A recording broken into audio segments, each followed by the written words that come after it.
If your hip is a little stiff, but isn't causing you pain, you can safely crack it at home for some relief. One way to crack your hip is doing a butterfly stretch. Sit on the floor, bend your knees, and bring the bottoms of your feet together. Gently press your knees down toward the floor until your hip cracks. You can also try side lunges. Stand up straight with your feet spread wide apart. Lean as far as you can to the left, while bending your left knee to crack your hip. Repeat on the other side.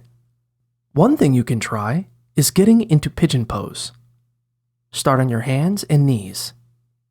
Then bring your left knee forward, toward your wrist, and send your left leg back. Bring your left foot as close to your right wrist as you comfortably can.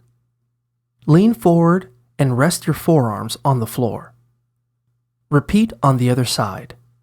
If you've been injured or your hip is in pain, talk to your doctor before trying to crack it at home so you don't hurt yourself.